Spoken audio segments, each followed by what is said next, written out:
Thanks for checking out the BoshNRoll channel. If you want to see me play your deck, hang out with me in the amazing BoshNRoll community in Discord, access to my lists and sideboard guides before tournaments, book an individual coaching session, or just generally want to support what's going on here, check out the Patreon and YouTube membership options.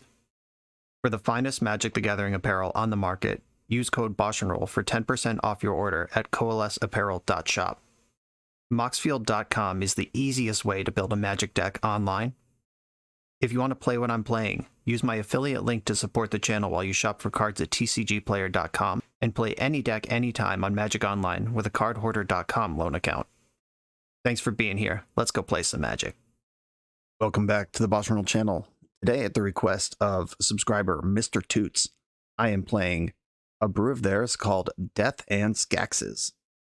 That name, of course, is a combination of Death and Taxes, which is the Stoneforge Mystic value white control creature deck that's popular in Legacy and gets some play in Modern, and the Scam deck. Scam being the accepted community parlance for trying to cheese people out, I guess is the best way to describe Scam. The Scam half of the deck is like evoking Greek on turn 1 and then supernatural stamina, ephemerate, or undying evil to make it come back into play immediately. And then you spend 3 cards getting 2 cards from your opponent's hand, and you get a creature in play to start beating down with and just try to cheese the game out really early. This is, of course, a mix of both of those. We've got the Stoneforge Mystic, which can search for Lion Sash, Sword of Fire and Ice, Sword of Hearth and Home, which I'm pretty excited about. I've never put this in a deck before, but one of the connect triggers when you hit your opponent is exile one of your creatures you own and then bring it back into play, which fits right into the Grief, Solitude, Wall of Omens, Ephemerate kind of business. So really cool choice. Plus, Hearth and Home is green-white, and Fire and Ice is red-blue.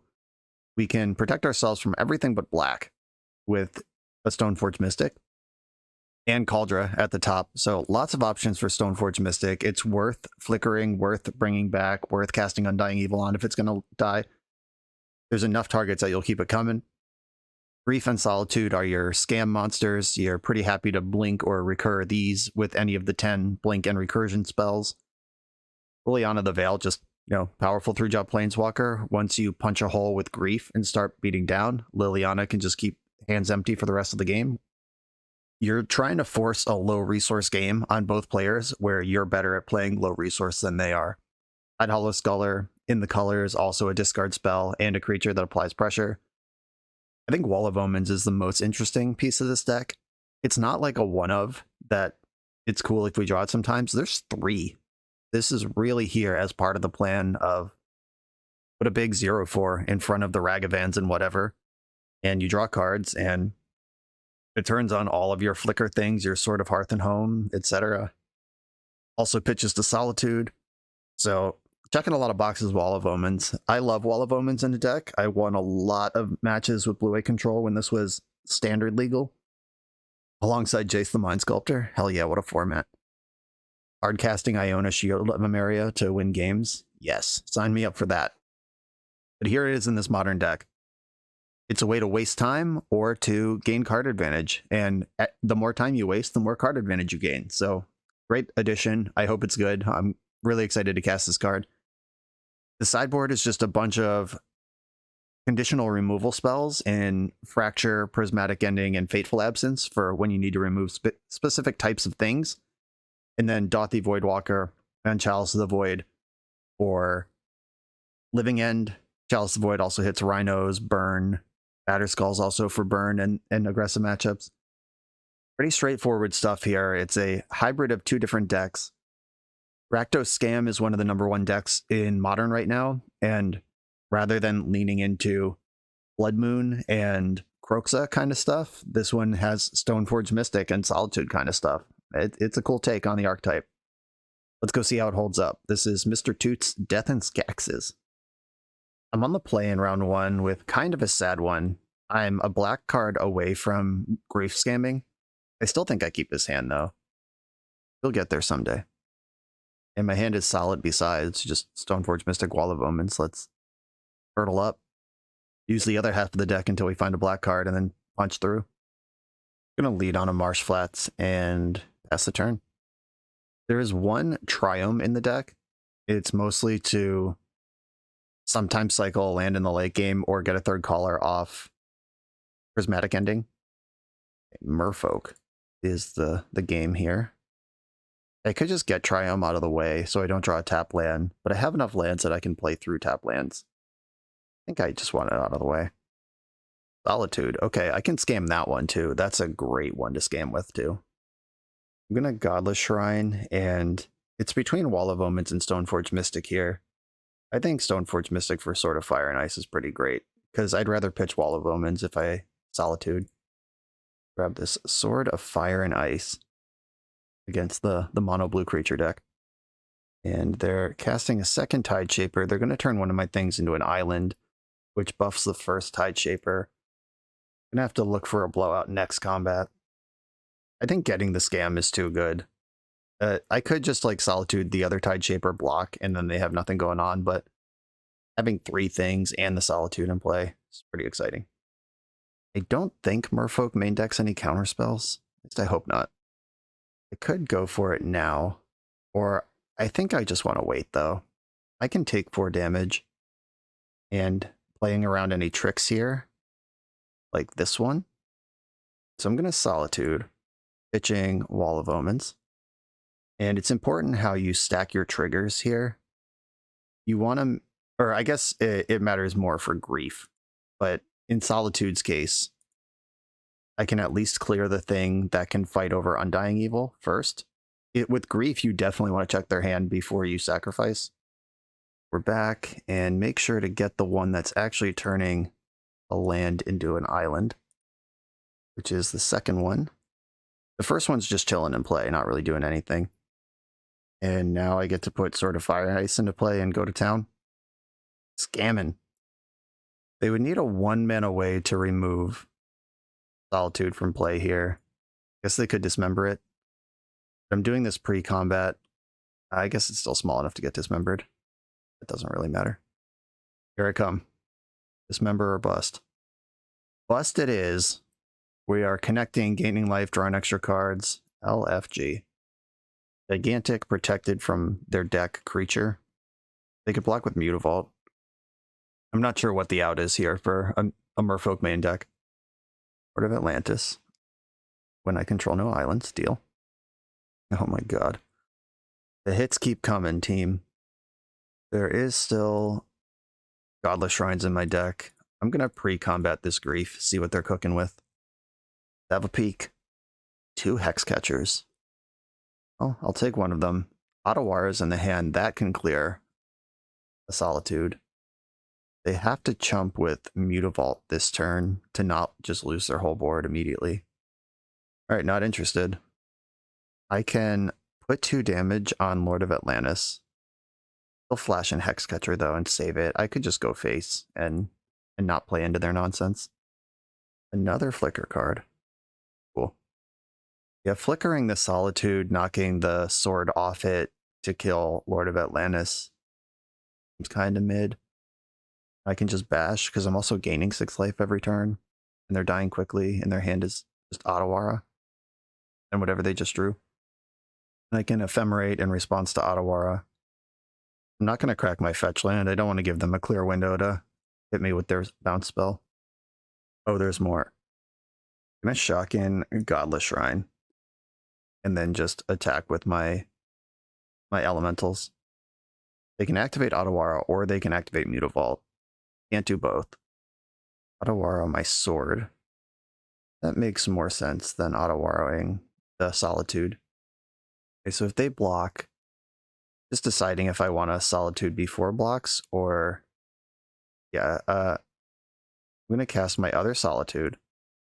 Take out the Hexcatcher. Then I'm going to Ephemerate and take out the Lord when they can't counter it with Hexcatcher. And yeah. Alright, cool. Turns out killing multiple creatures and equipping Sword of Fire and Ice against Merfolk is pretty good. What does the sideboard offer me here? I have Prismatic Endings, Fateful Absences that I think are good here. Fracture, Chalice, Voidwalker are no's. Batterskull's in the maybe zone. Yeah, but just taking out permanents. That's pretty good. I'm not going to Hearth and Home this opponent. Do I really care about Tidehollow Sculler? I'm not going to Lion Sash this opponent either. You just trim out the Stoneforge package for good ones. There are a lot of Thoughtseizes in this main deck that may or may not be good, but those are also black cards for Grief, which was a problem we ran into. I do kind of like the Wall of Omens. Maybe I can trim one of the scam spells and just slow down a little bit. I'm definitely the control deck in this matchup. Okay, all this removals in. I didn't end up going with Batterskull. I think it's fine. Solitude is already quite a beast. Okay, no scam stuff, but a pretty reasonable start here. Merfolk might have Chalice of the Void, which I have my Prismatic Endings to deal with. I didn't bring in the fractures and everything for that. I don't think that's necessary. Ooh, scam stuff. Well, I can pitch Tidehollow Sculler to get to work here. I could save the Ephemerate for Solitude. I think I'd rather just get to work here. I'm going to play the white half of the pathway. And here is what I was talking about last game, where it's very important to stack your triggers correctly. Because if you want to see their hand before you make your move, so you don't get blown out by like Spell Pierce or whatever. Multiple Tide Shapers and Otawara. I'll take do I care about Tide Shaper? Yes, I do. I'll take Tide Shaper, and then I'll Ephemerate. And I'm going to take the other Tide Shaper. I don't care about Lord of Atlantis if they're not shaping the tides. I get to play one of these lords, Ephemerate rebounds next turn. I get to take another card. Oh, Silvergill Adept. All right, that was a pretty good draw. I'm not going to lie. Ephemerate coming in. I am going to do it. Taking a card from their hand is worth attacking for 3 here. It doesn't matter. I'll take a Lord of Atlantis, leave you with Master and Lord. And I guess I'm passing the turn here. Fateful Absence giving my opponent clues to draw back out of this with, kind of a nombo. But also just running them out of creatures is great. Didn't even attack.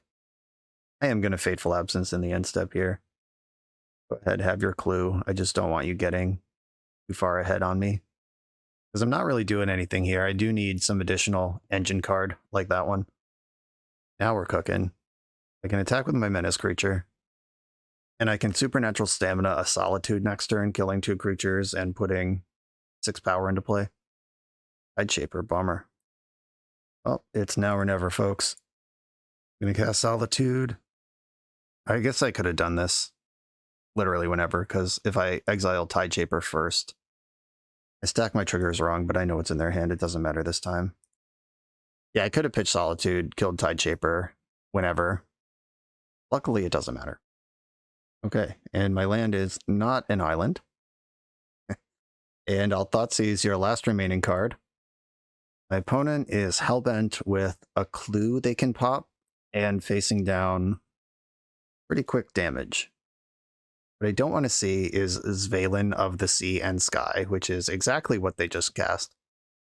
Yeah, that card is a problem.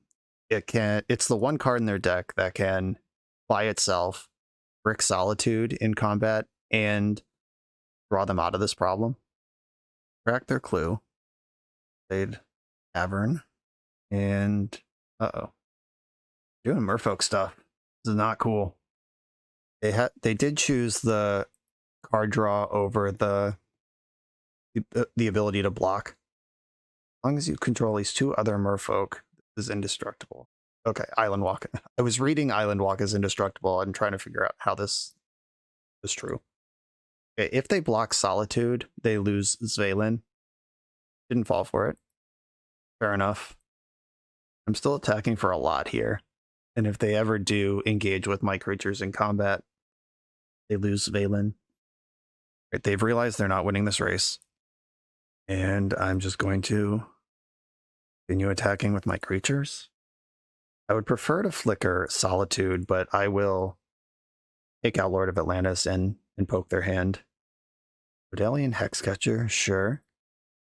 That makes Svalin indestructible, which doesn't really matter. Just kind of hope they try to tangle with Solitude. Yeah. Oh, they changed your mind. Got a double block Grief if you want to tangle with it. You end up losing a creature and a card from your hand. Okay, they are just dumping the whole squad up here. I believe I want to put...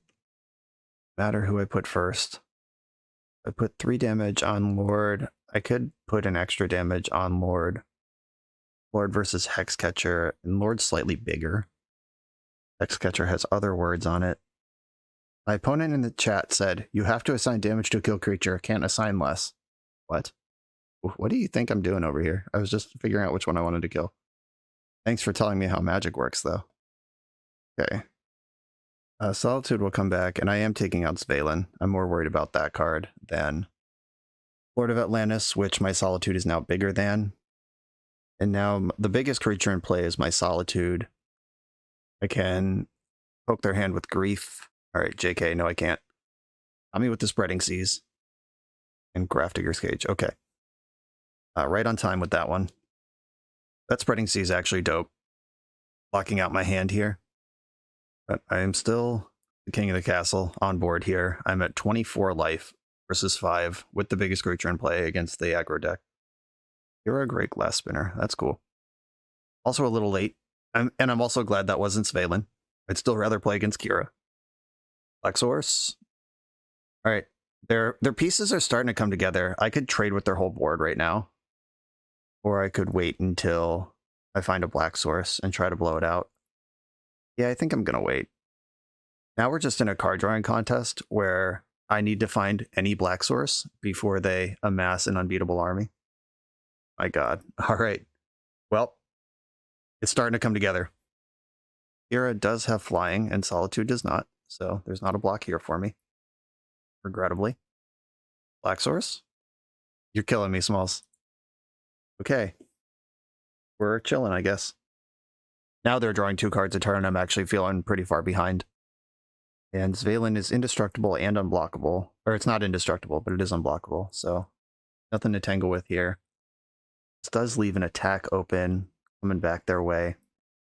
Prismatic Ending. Okay, that's actually really good. I can take out the Grafdigger's Cage. This is just creatures, right? Yeah, creatures you control have Glaskite Bubble. Take out Grafdigger's Cage. Oh, I could have taken out Spreading Seas. Maybe that was the play. Huh. Fascinating. I might have fucked that up. I at least got a clean attack here. The race is back on. If you want to trade 2 creatures... Alright, it's just 1. The Kira bubble will stop Solitude from killing anything else. I'm getting dismembered down to 1 life in response. Respectable. Okay. Cool. We are probably going to lose this game. Yeah, we are losing this game to Spreading Seas. Also, drawing 2 Svalins, but good for you, Merfolk opponent. Find the line. I'm at 5 here, where moments ago I was doing fine. All right, GG.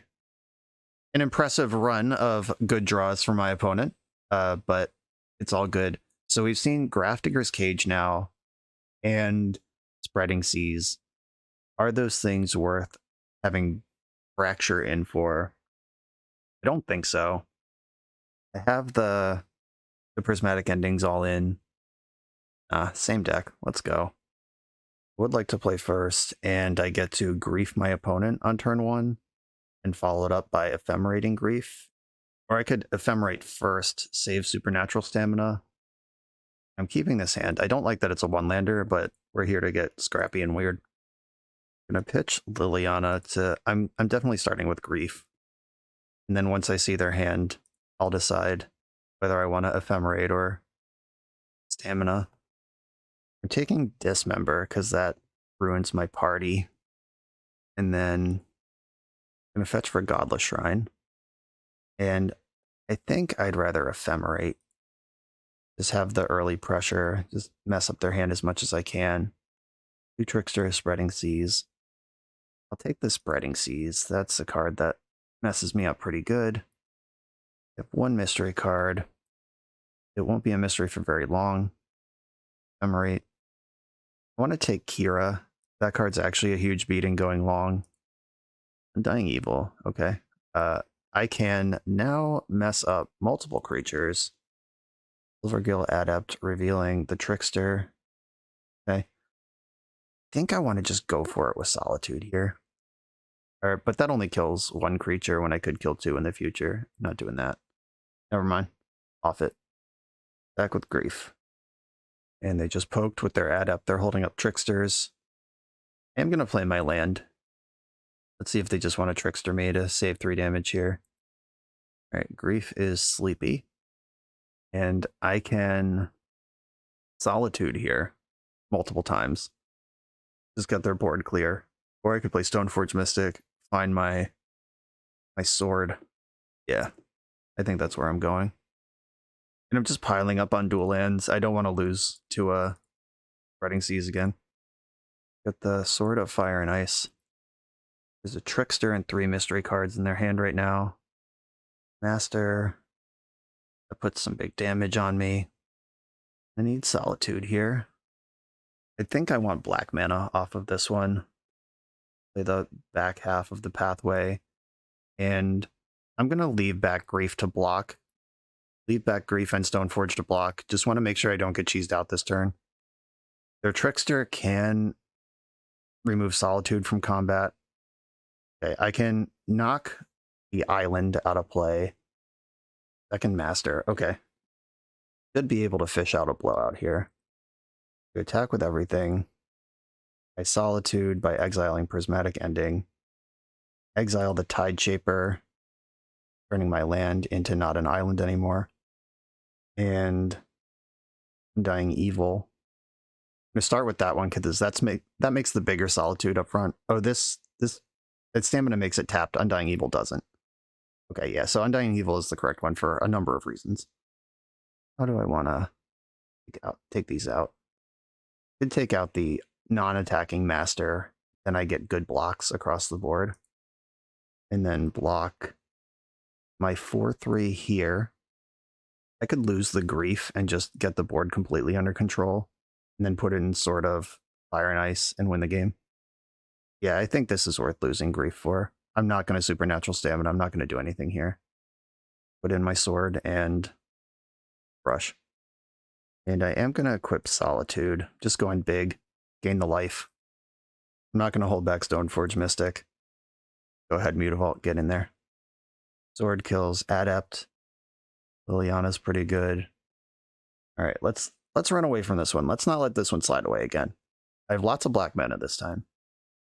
Mutavault can get in for 2. Solitude can't be Trickstered because it has Pro Blue. Another Stoneforge. An attack with Solitude. And deal 2 damage to you. I'm gonna Thoughtseize first. If there's 2 spells here, I'm gonna be really happy about it. Okay. Catcher and Trickster. Catcher is non-creatures that could counter Liliana. Yeah, I just don't want to deal with a Lord. How about that? And play another Stoneforge. Get Cauldra and Battle's on here. They can Trickster something in the end step. Just tap a Stoneforge Mystic, who cares? And then, alright, that's not the plan. They're saving it for Cauldra, which I just don't have to put into play if I don't want to. I'm going to Shock and Godless Shrine, and I am going to put in Cauldra. Let's draw out this Trickster, which I'm fine with because the Solitude can pick it off with Sword of Feast and Famine, and then it's out of here. There it is. Up to my 5/5. Back with my 6/5. I will Fateful Absence Mutavault if they try to block. They didn't try to block. Kill your Trickster. Oh. That looks clever, but it isn't because I have a removal spell. Okay. I can Fateful Absence the Hexcatcher, and they can decide if they want a clue or no creatures in play. They can sack Trickster to counter this, but that still removes Trickster from play. All right, they decided to go with the clue and 0 creatures rather than no clue and 1 creature. Reckon your clue, tapping your blocker for Sword to do it, and Yeah, picked apart Merfolk. This seems like a great matchup. Just being able to Solitude multiple times and keep their board completely clear. Seems like the way you lose it is to get your mana messed up, which, if you're not careful, can happen. I don't remember in game 2 if I fetched any basic lands or one color lands, or if that's just how I drew them, but game 2, just prioritizing black on my pathway and then always fetching the dual land so I could never be taken off double black made it pretty easy. Let's go. You come here to level up at Magic. To level up as a software engineer, check out the new YouTube series Dev Better, hosted by the founder of 7 Factor Software and Magic player, Jeremy Duvall. 7 Factor's small teams of high-performing engineers build custom mobile apps, APIs, and highly scalable systems for Fortune 500 companies and ambitious startups with great ideas. If you'd like to hire 7 Factor, or maybe join their team, contact them through their website at 7factor.io. And don't forget to subscribe to 7 Factor's YouTube for every episode of Dev Better. On the draw in round 2 with kind of a distressingly fair hand. It pops if I draw a Solitude or a Grief. I'm going to keep. The point of building this deck in this way is that sometimes you're a fair deck, and you could just play Death and Taxes. Verdant Catacombs for Overgrown Tomb. All right, we're playing against Yawgmoth. I'm interested in drawing a Solitude as soon as possible here. I'm going to get my Triumph out of the way here. Young Wolf getting its pound of flesh. Or ounce in this case. It's just a little 1/1. The third Ephemerate's kind of a beating. And as soon as I draw the Solitude, that Ephemerate is the best card in my deck, but in the meantime, kind of bad. I believe I want Lion Sash for this matchup. It's sort of Hearth and Home. Makes my creature untouchable, but Lion Sash being graveyard hate is a big deal. They just played Boseiju as their land for turn after I tutored for Lion Sash, so they must not be worried about it. Cashing in their Wolf to kill Stoneforge Mystic. Lion Sash is a 2-drop, though. Did that kind of on purpose. This also provides a rare opportunity to get a meaningful Ileana activation against Yawgmoth. I'm going to take it. This kills the Wolf dead. Get rid of that. And then next turn, we can start doing stuff. We got to be Grist. That's kind of tough. Once again, I am asking for a Solitude. Grist made an insect, and no land drop, no play past the turn. They just have a grip full of Yogs. What's going on over there? I'm going to plus Lily first. I think I have enough Ephemerates. Or maybe I have too many lands.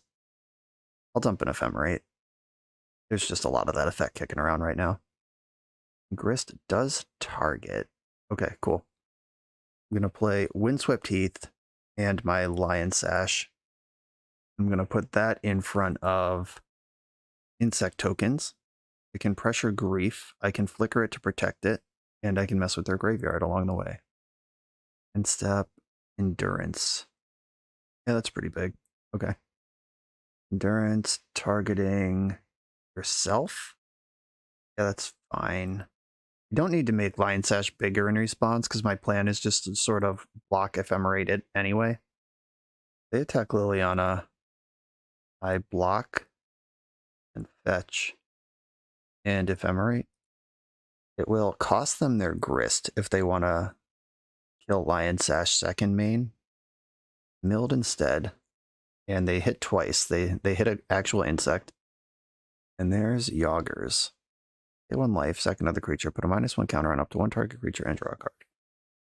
Okay. I think I need to respond to this. Exiling Grist. Just going to make my Lion Sash bigger before Yawgmoth can kill it cleanly. Going to at least cost you 2 creatures instead of 1 here. And there we go. Finished it off. How about Solitude, deck? I've been asking you for quite some time now for a Solitude. Nothing to Ephemerate. And a land. I'm gonna plus Liliana. I'll discard this fetch land. Yeah, this is falling behind quickly. I've drawn 0 removal against the creature combo deck. Not a good scene. Black is the color I can't protect from. Might just have to get Cauldron, hope it works. Sort of Hearth and Home, too cute. Yeah, I'm just going to get Cauldron, hope it works. And I do have Ephemerate, which can get another weapon. But Yawgmoth is in play at this point. It's a losing battle. Endurance. I think it's time for Liliana to go away. Yep. I'm not gonna proactively ephemerate into Yawgmoth's removal engine machine gun over there. All of roots, you got it. And let's go to my turn. Still looking for Solitude. Scholar. And let's have a look. You can also ephemerate Scholar in response to its exile trigger, and then the return trigger happens before the exile trigger, and then you get another exile trigger. So you take 2 cards out of their hand, and one of them's forever. Like we're getting boarded in response here. Okay. Ralph's Messenger has joined the party. Any of this beatable? I don't think so. Scholar, let's take a look. I can at least clear Grist right now. Oh, 2 Eldritch Evolutions. All right. No, we're good. I can't even clear Grist, though, because they can put a -1 counter on the Germ token, and Grist is at 4, and they have the free thing. Yeah. That was just a gigantic issue of not drawing a removal spell. But I did keep the hand, so can't be mad at anyone. Prismatic Ending, Fateful Absence, and Dothy Voidwalker. Got the Graveyard Hate and lots of creature removal. Sort of Fire and Ice real bad. Thoughtseize seems pretty good. The Undying Evils. And I was Ephemerate flooded last game. I'm going to try not to let that affect my thinking.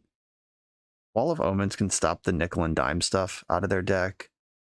Scholar. And Scholar on top of all the Thoughtseizes and Griefs seems like a lot. I think Stamina is the worst of the scam spells. Aldra seems really important. They do have a lot of green creatures in their deck.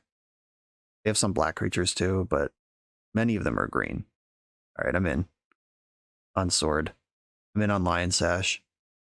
Kind of replacing Wall of Omens with Dothy Voidwalker here. Like, I was trying to keep creatures, but I'm replacing these creatures with different creatures, and I'm boarding in 5 white cards and boarding out 4 white cards, so my Solitude density, or white cards to pitch to Solitude. I have not changed the number of Solitudes in my deck. If I could have 7, I would in this matchup. Unfortunately, I cannot. Maybe Liliana is bad, actually. Like, they have so many shitters around that the creatures can just go wide around me, and if Yawgmoth goes into play, they get to keep their hand full forever. So as part of the scam package, I think that's actually really tough. Bringing Scholar back in. On the play, I just want to be as disruptive as possible. Ugh. One-landers are tough. This built like a one-lander deck. 21 lands. In Thoughtseize You. Any Ephemerate spell gets me Solitude. All right, I'm going to keep. I don't like this, obviously, but there's 20 lands in the deck, 53 cards. And I got a bunch of stuff I can do on 1 mana. Like Thoughtseize You, exile your mana dork, Thoughtseize You again, even if I miss my land drop. That's a lot of action. Opponent mauled to 6. Let's see what they got. Ignoble Hierarch, Birds of Paradise, Wall of Roots. 1 land. Okay. I could start trying to screw them, like take the bird, exile the Hierarch. If they get out of it, that sucks. I could just take the good cards, like take Grist now, take Yawgmoth in the future. They're kind of in the same spot I am, but they have mana dorks and I don't. I'm going to take the Hierarch. I'm going to go for the mana cheese here. There's Yavimaya. Here comes Bird. On land. No love. Dramatic Ending. And hope you did not find a land. Let's keep this even. How about that? Even Steven. And another 1-drop. Annoying. Oh, and a land. Okay. We have perfect information about their hand. It's just not good information. I'm not happy with the information. I guess I will Thoughtseize You first. Probably taking Grist here. I can Solitude the Yogg, or I could just Grief now. I could just Grief take the Yogg and hang out on this Solitude to pay my rent. Alright, I'm going in. Grief, take your Yogg. They are in better shape than me, but got a lot of good draws. There's the wall. Okay, deck. It's time to give me an ephemerate effect. All right. Ephemerate certainly counts as an ephemerate effect. I'm just going to pass like I have nothing and hope for a combat blowout. Or I can't get a combat blowout here anyway. That doesn't matter. But Solitude, because, yeah, I think I should just take out a bunch of creatures right now. No, fuck it. All right. I can take the 2 from Dryad Arbor. If they develop any creature this turn, like if they have a Eldritch Evolution, I don't want to miss on Yawgmoth, the Solitude. Yeah, the Exalted is stopping the combat blowout I was hoping to get. Birds of Paradise, okay. I can get rid of many creatures here. Solitude, get rid of Wall of Roots, Ephemerate, get rid of Ignoble Hierarch. This turns off the Exalted, and then Ephemerate rebounds. I think I take out Birds of Paradise here. Okay. And I can beat Dryad Arbor in combat. And I drew a 2-drop, a pretty good one, too, if I ever find the next land. Opponent's Hellbent. I'm currently ahead if nobody draws another meaningful card for the rest of the game. Okay, there's that Indotha Triome. Solitude, get after it. And here is Triome. Go. Kangaroo Geist. Pretty annoying. Okay. I'm going for Sword.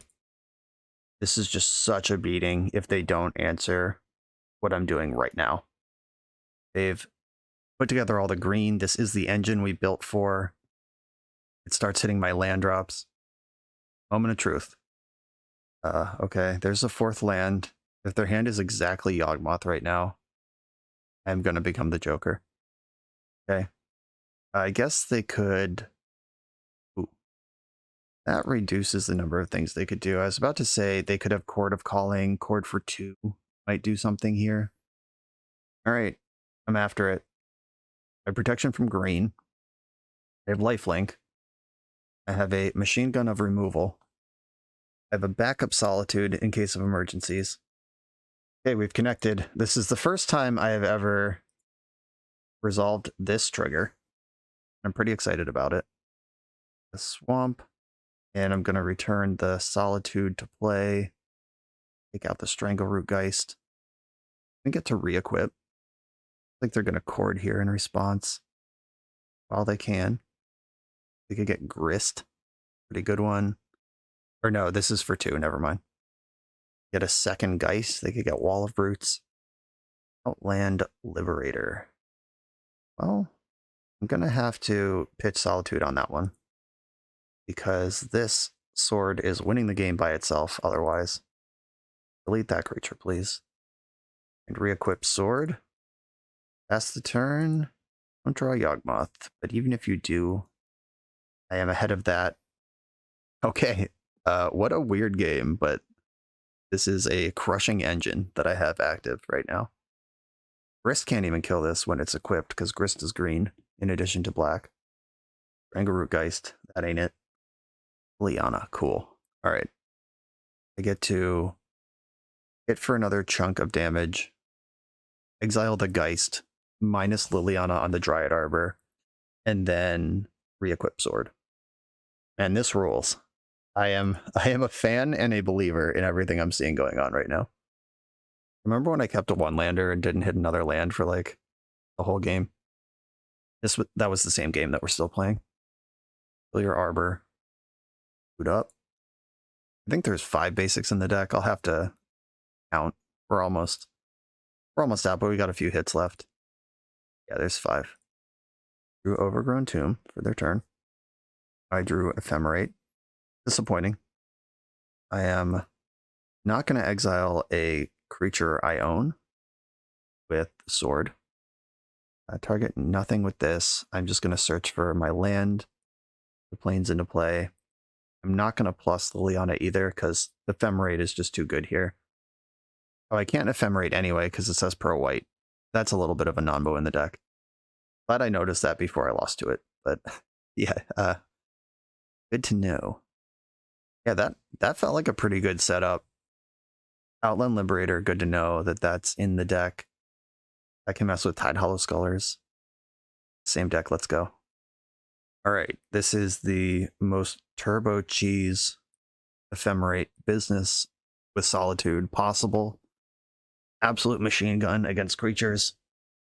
It's got to follow it up somehow with something. Thoughtseize kind of annoying, but I have 2 of the important card, which is Solitude. And they took one of those. A shotgun Godless Shrine and pass the turn. Now if I'm going to Solitude, I have to pitch Ephemerate to do it. So taking Solitude knocked out a white card from my hand is pretty important. I'm not going to Solitude until I can get 2 things off it. And enjoy your damage here. Reef. Interesting. I'm not going to play it, but it's interesting. I did just give away information playing Godless Shrine, but that's fine. I'd rather play correctly and get that land into play without taking 2 damage than be clever and hide information that doesn't even matter. They can play slow mode here and just poke me with Stranglerootgeist, but it's not going to be enough to win the game on its own. At some point, they'll have to do something or I'll draw out of this. A Grist, kind of annoying, but it's not a huge deal because now this gives me 2 things to kill. So in the end step, Solitude, pitching Ephemerate, exile the Stranglerootgeist, an Undying Evil. I guess they could have Endurance here as their last 2 cards, which would leave Grist versus my hand, which would have been actually good enough, but right now I have a 4/3 that can pick off Grist, squeaky clean. And being kind of forced into using Undying Evil instead of Ephemerate ended up being good, because it comes back bigger. Alright, I have a big Solitude in play versus your 3 cards in hand. Reef is coming to check what you're up to next turn. Young Wolf. I am going to play the pathway that they know about, hide the information they don't know about, and let's poke your hand, see what you're up to. 2 Eldritch Evolutions, okay. Eldritch Evolution cannot result in Yawgmoth off of Young Wolf. It can result in Grist, which will have a creature around to pick off one of these, but now I have 2 of them. Yeah, this game's getting scrappy and could go either way. It's gonna come down to who rips out of this first. Did in fact get Grist, and they're making insects. Okay. Gothy Voidwalker, what's up? Always excited to see this card. Guess I didn't need to play it pre-combat because their creatures aren't coming back anyway. I'm sending my attacks at Grist.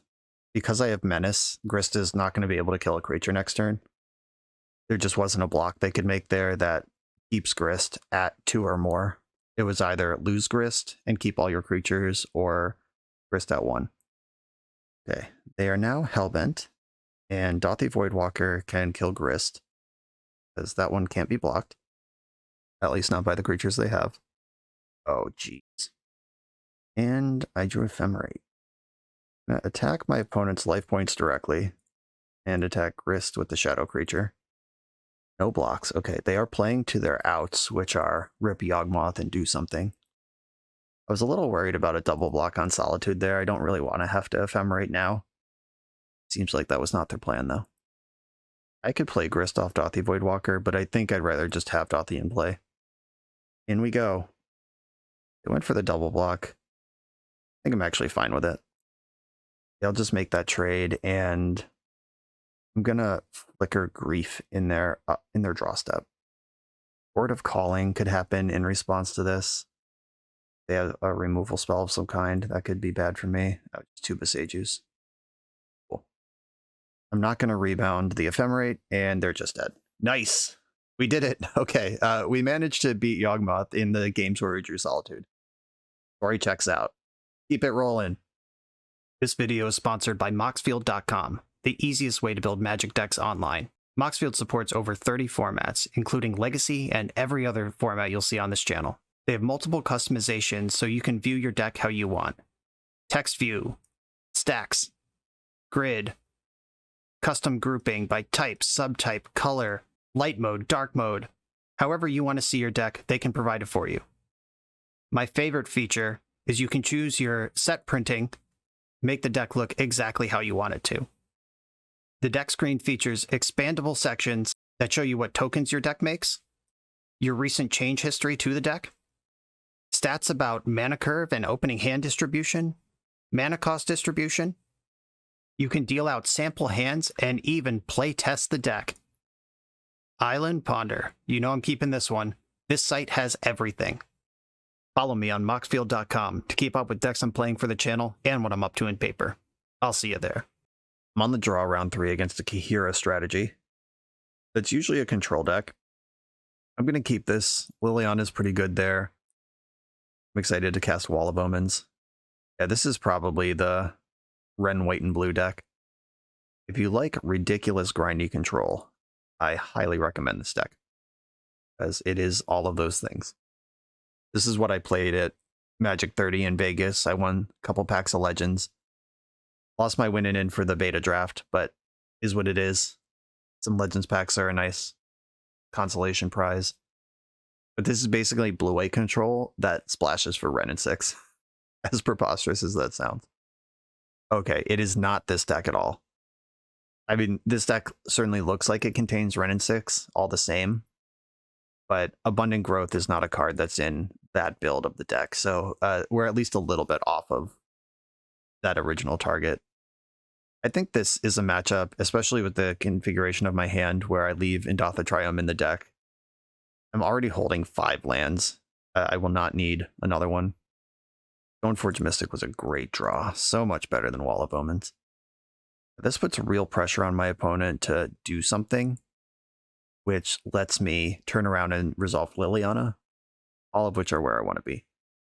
They could just Prismatic Ending my Stoneforge Mystic and then bam, Liliana. Yep. They could have ignored Wall of Omens, held up Counterspell, which then creates a totally different game about this Liliana. Cool. I like seeing Thoughtseize in these control matchups as well. Didn't get Subtlety'd. Didn't get Spell Pierced. I'm going to discard Basic Planes first. And then after that, I probably have to be careful with how many lands I discard. They discarded an Omnath. That must mean they have 2. That is exactly the kind of card you want to shove into play versus Liliana of the Veil. Though Herminus does do some work against that. Cauldron might be my next discard. I get to cast Thoughtseize, see what they're cooking with, and then decide what I'm going to do with Liliana next turn. Progressive Iteration. Yeah, that's a good card. I was really worried about them sticking a turn 2 Ren and 6. Just hard advantageous Planeswalkers are a problem in these sort of mid-range control mirrors. And I have one and they don't. So, feeling ahead. Though we know they have Prismatic Ending in their deck. They could pick off the Liliana. Not really at any point, but cleanly, where I'm not great at removing a Ren and 6. Or they could just Fury me. Okay, fair enough. They used EI to find Fury and a red card, clear the Lily. Sure. Let's take a peek with Thoughtseize. Endurance and Solitude. They are at the magical 5 mana for Solitude. You know what's a cool story? Wall of Omens has 4 toughness and Endurance has 3 power. I am a creature deck. I took the Solitude. I don't want to deal with that shit. And I can play my Godless Shrine tapped. And because they killed my Liliana, I don't even need to worry about discarding card this turn. Another EI right off the top. Disappointing. On Steam Vents. Played it tapped. Okay, so they're not planning on Endurancing this turn, which means Grief can slide through and take it. Unless they just put Counterspell in their hand, in which place Grief will take that. Grief resolves, and oh yeah, I'm taking Omnath. Yes, please. We're also creeping up on Hardcast Cauldron. Grief's going to start pushing damage. That's 2 Omnaths accounted for. They can play Endurance and reach for Kahira this turn. They could also draw Ren and 6. There's no Triomes in the graveyard, which are the biggest concern. Solitude, okay. I'm going to put damage on Ren and 6. I can kill this in 2 turns, which is better than trying to race them from 17 life. As Ren and 6 ticks up and gains advantage, yeah, just not interested in that game. I can Solitude this Endurance. Endurance resolves. I'm not going to Solitude it right away. targeted themselves with the trigger. They have a fetch land in play, so that doesn't mess with their Wrenn and 6 at all. It does make an emblem worse, but they are not likely to emblem anyway, given the pressure I'm applying.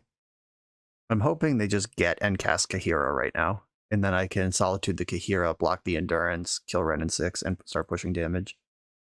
There's the Sacred Foundry from their hand. Shocked it in. 1, 2, 3, 4, 5, 6, 7. What are they doing with 7 mana here that they couldn't do with 6? Are they playing Ephemerate? Is that what's happening? Oh, right. I forgot Kahira gives Vigilance, and if I was going to mess with this, I should have done it pre-combat. I guess I'm taking out Endurance instead. They could have Lightning Bolt, Ephemerate, another Solitude. I'm not giving you a trade if I don't have to. Zap Kahira.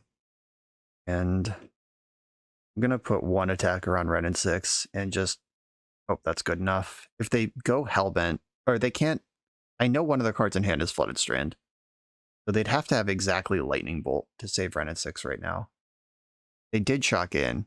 Fucking A. Yeah, I could have played around this. I identified exactly the card they could have and then chose not to play around it. Smart. The good news is Wrenn is still killable next turn. There's the Flooded Strand we know about. They played it, so that means they didn't draw Omnath. Tracking a fetch. Tap Temple Garden. Ooh, okay. 1, 2, 3. This is a card I'm very excited to have. Fuck your Lightning Bolts. If they drew Solitude... Yeah, I mean, this does incentivize me to go face instead of at Wrenn. Just gotta hope they didn't top deck something great. Oh my god, you drew Solitude, you fucking psycho. Okay. Well, we're living in the cheese house now, kids. And I could have killed Wrenn, but Wrenn did not give them Lightning Bolt and Solitude in their hand to stabilize the board. That just happened on its own. Or did you also draw Fury? Or is it EI? Oh, it's EI.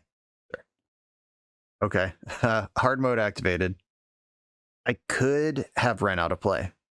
That is, if I end up losing to Wrenn, that's entirely on me.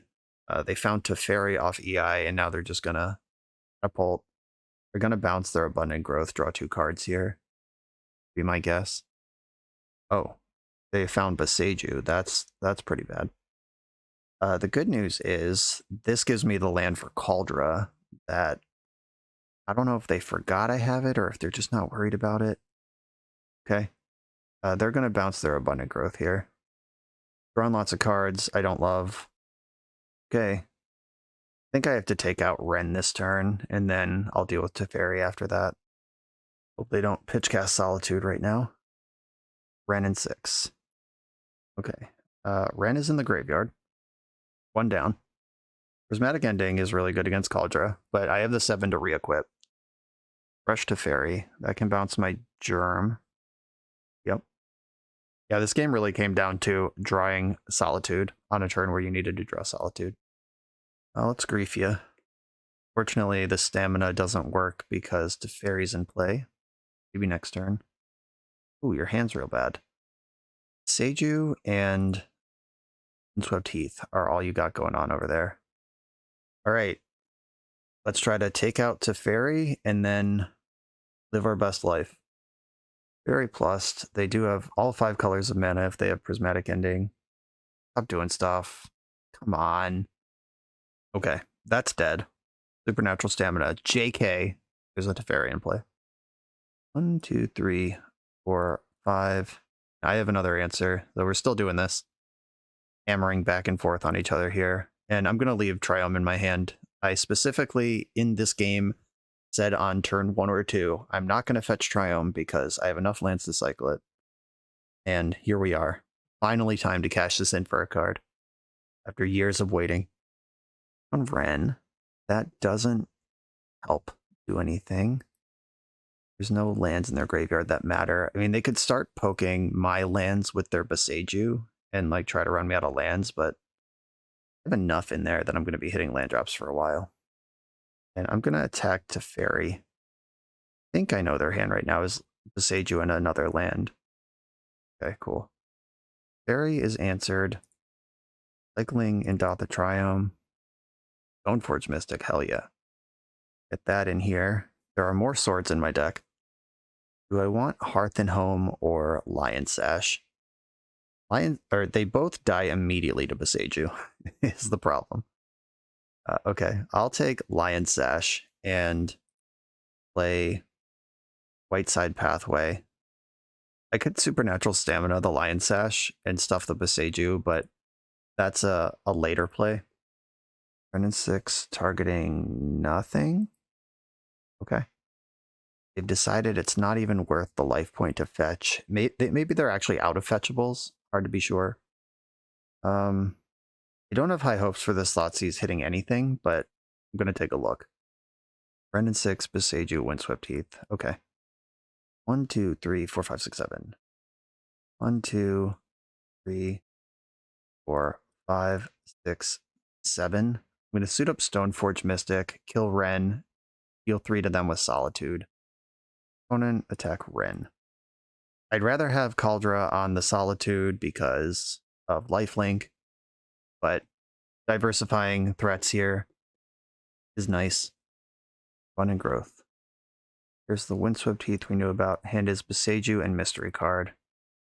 Like Solitude, that answers the Omnath that is somewhat inevitable.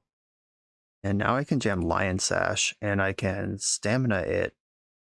They Boseiju me, because this thing is fucking huge. Boseiju, stamina. Yeah, this thing is going to be enormous. Would like to search my deck for a land. And then my Lion Sash comes back. And am I worried about Delirium right now? I think I'd rather leave up Solitude than abstractly attack their Delirium. I haven't seen Traverse yet. If they big Emrakul, I just Solitude it and then whatever. Okay. Thought we were pretty good. That game was weird. They had the best draw in their deck, like runner, and then just didn't draw another relevant card for the rest of the game. So balanced as all things should be. Enos would be happy. Destroy target Planeswalker. I do like that. I think Prismatic Ending's better. Do I want Voidwalker? It's a way to apply pressure. I think it's better than Wall of Omens. Like, Voidwalker can at least attack and deal damage and has relevant flavor text against Brennan 6. And they might actually have Delirium things going on. Word of Hearth and Home seems kind of bad. Batterskull actually seems really good. The castable, recastable, redeployable thing. Gotta cut 2 more cards to get these 6 in. I don't think I want to go all the way in on Fracture. Solitude is my win condition. Tide Hollow Scholar is great. Just getting a peek at their hand. I love Thoughtseize. I guess the Stamina and Ephemerate stuff is a lot worse against a Teferi deck. I can chill a little bit on that. I still have 8 versions. A Fracture specifically for Teferi or Ren and 6. Do I want to go that deep? And I don't think so. I want to stay low to the ground and not be too reactive because I'm not the control deck here. This is the definition of too reactive. I think I'm going to mulligan this one. It does answer turn 2 Ren and 6, but doesn't do anything else. This one at least casts Liliana, I guess. I'm not excited about it, but I am in for it. I probably should have kept Pathway and bottomed Iganjo. In my head, I was like, Iganjo is better than Pathway, but it's better super late in the game, where Pathway is much better early in the game. Mistake count 1 already. This game I will play Triome just as a land, turn 1, get it out of the way. And I brought in Prismatic Ending as an answer to Teferi, so I actually need the green source. Maybe that hand that had could answer Ren and 6 but not do anything else was where I wanted to be. I already feel like I'm miles behind, and I don't like it. Yeah, like, what am I even doing right now? This hand sucks. Liliana is terrible against Ren and 6. Just Ren and 6 just straight up counters Liliana. They stick to Fairy here. None of my tricks even work anymore. Yep. Yeah, I don't know what I kept this hand for. And that's another land. I genuinely feel like I could just concede this game, and it would save all of us a lot of time. It might take them a while to win, and I might see some of their sideboard plan. I didn't even play the Liliana because it doesn't matter. Like maybe at some point I can play it as a 3-mana sorcery speed edict and kill an Omnath. That's the best I can hope for out of this card right now. Yeah, this is a bad scene all around. Like Hardcast Grief is one of the best things I could hope for now. That Hollow Scholar, get in there. Let's look at their hand. I'll take the Solitude. Yeah, Scholar would actually have been a great draw to go nuts with this Ephemerate, but Teferi's messing it up. Their hand is just a bunch of lands in EI. And now Solitude's back. They minus Teferi. I don't know. Seeing this grip full of lands gives me some hope for the future, but Ren Emblems next turn, and then all those lands turn into EIs. Counting this one as a lesson in mulligan decisions, because holy crap. I'm really not doing anything this game. Endurance exiled with EI. So Liliana will find a target. Endurance yourself. Get rid of these EIs. All right, put my fetch land back into my deck. Fair enough. I need to draw a prismatic ending, like right now. That's not a prismatic ending. Play the black side of Pathway. Color my opponent. Veil of Summer to Teferi multiple Solitudes. God. All right, you don't have any mana open right now, so I'll take the Redundant Solitude. And I will consider this an enormous moral victory that this Liliana is going to do anything at all this game. It's kill your endurance. Got him. Seeing Veil of Summer, good to know. Playing this game out to get extra sideboard information was why I'm still doing this at all. There's Omnath. Cool. Omnath can Solitude, kill Scholar, get other Solitude back. Well, fetching for the basic. Oh, okay. Fury kills Scholar and Liliana and keeps your 2 Solitudes chilling. All right. Neat. And they made the emblem, as you do. Aha! I've played around your Veil of Summer, you clown. I'll take a Solitude. I'm going to draw a card with Silent Clearing and then probably just be dead. But Kahira in hand. Kahira, I am 8-11 or 8-13. I'm not dead this turn. I'm actually just deterministically dead next turn, though. Fury kills pretty quick. No denying that. I will concede this game now. Officially all the way on board dead. And we learned they have Veil of Summer. I also learned that their Planeswalkers are worse than I thought originally. Like, I did cut some of the scam stuff because of Teferi, but yeah, seeing that like mid-game Teferi just lock 2 cards out of my hand, wow. I've learned. And seeing how bad Liliana lines up against Ren and 6, holy guacamole. Not good. Do I just want Fracture over Prismatic Ending? Or do I want all of it? And if so, what are the cuts? Like, I can't go too far off Scam because that is a big part of the deck. I could go lower. Just focus on Stoneforge Mystic, Dothi Voidwark, or Tide Hollow Scholar stuff early on, and then like draw some scams later more than playing to the turn 1 angle. 2 fractures, 3 endings. That gives me 5 answers instead of 3 to Ren. I think I want all the threats though. Like, I don't want to go any lighter on proactive stuff for the 6th removal spell. This hand I'm extremely interested in.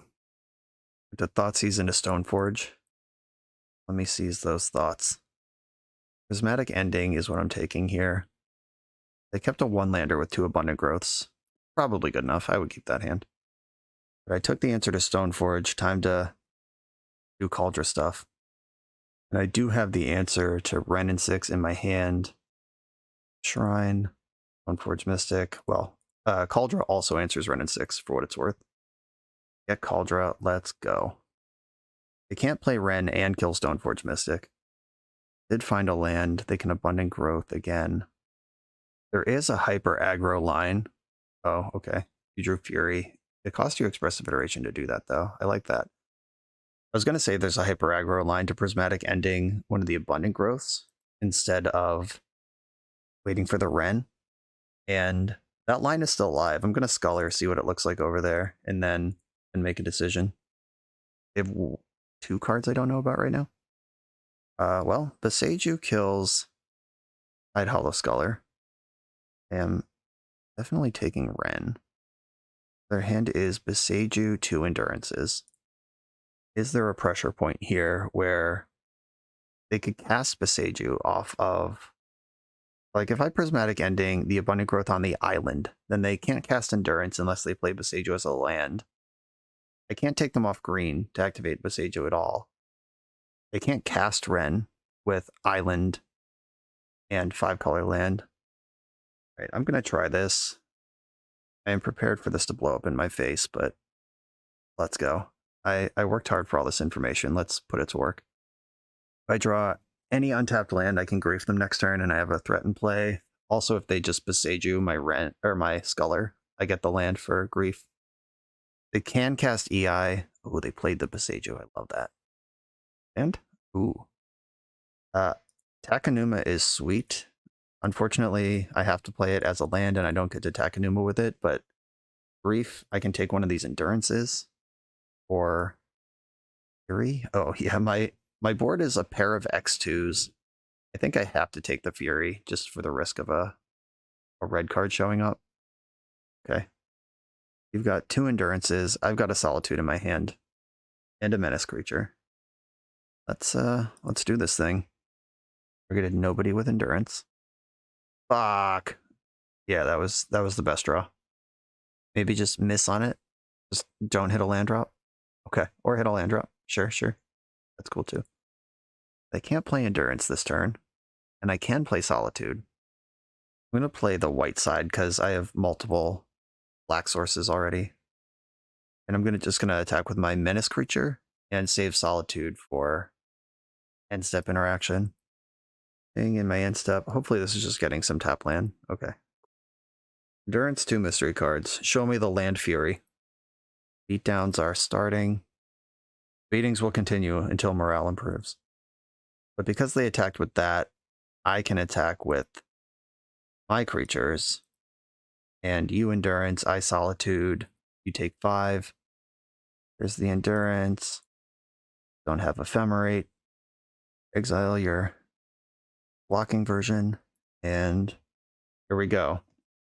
If I untap with Ephemerate, the world is my oyster. But right now, shields are down. Green Verdict, yep.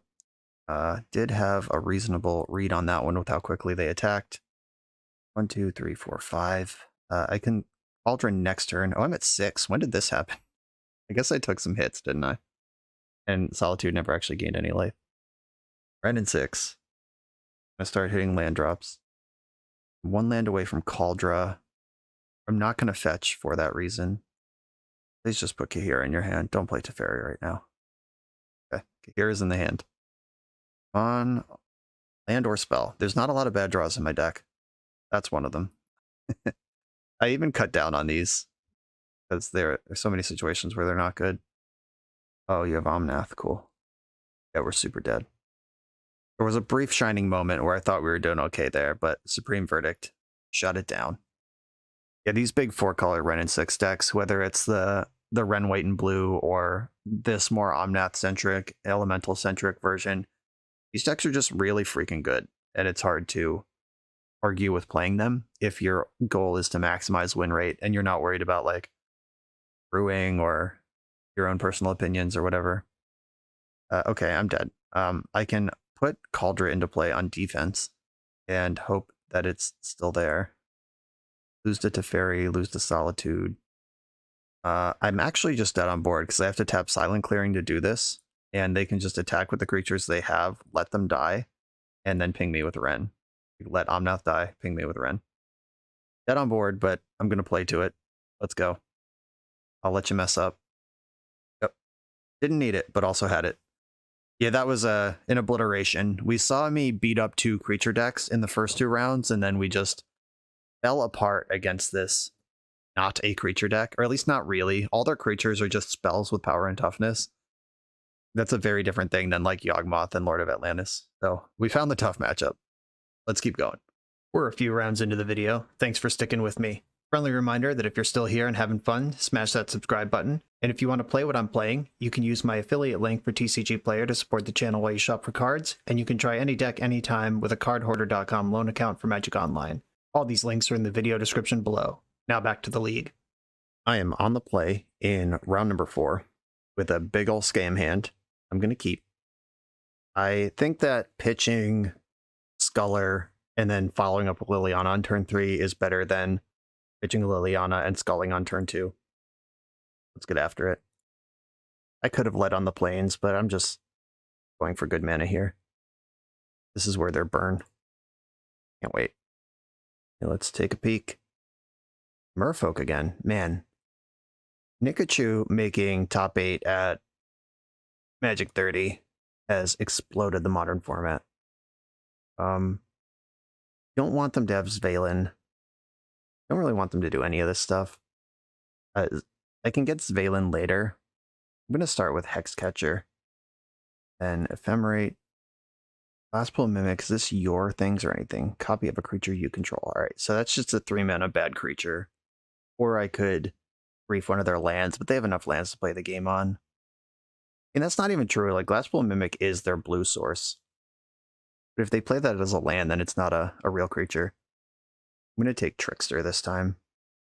Then my plan is to Ephemerate Grief in my upkeep, play Indoth the Triumph tapped, and then on the following turn, Liliana minus whatever creature they put into play, and should be a lot of stuff to do. And I just hope that I continue to apply pressure. Oh, they drew Aether Vial. I mean, sure. That card's kind of annoying. Like, it's something they were able to do on 1 mana, but if you don't have creatures in your hand, it doesn't matter. I want to take Valen this time. I could take Lord of Atlantis because Valen's pretty far away on the curve. So as Valen's a problem, let's just get rid of that thing. Then rough return, Wall of Omens, baby. Oh no. I am gonna play the Liliana on curve rather than pivot onto Wall of Omens. If Aether Vial means they can be a little more judicious about Glasspool Mimic as a land. If they didn't have Vial, they might have to play their creature as a land. Here's Mutavault and Liliana. Get her in. I'm going to discard land here. I think Wall of Omens is going to be awesome against Merfolk. Our Godless Shrine.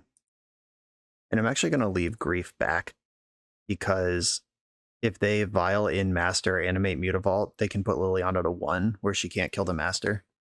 And I'd be much more interested in trading with Mutavault. It's offered. I'm playing a Liliana game at this point. This Aether Vial has totally switched the whole plan, though. That is definitely what I would have taken with any discard effect if I had access to it. They just did nothing go. Stamina is awesome. Wall of Omens, get in. Thoughtseize is cool. Yeah, let's get a look over there. Kind of force some action on the Aether Vial without Liliana being activated yet. Yep. Takes Valen. And I think losing stamina is fine to get this hand empty. And do I attack with Grief now? Would they be excited to trade Master for it? Is that a play they want to make? Don't care. I'm going in.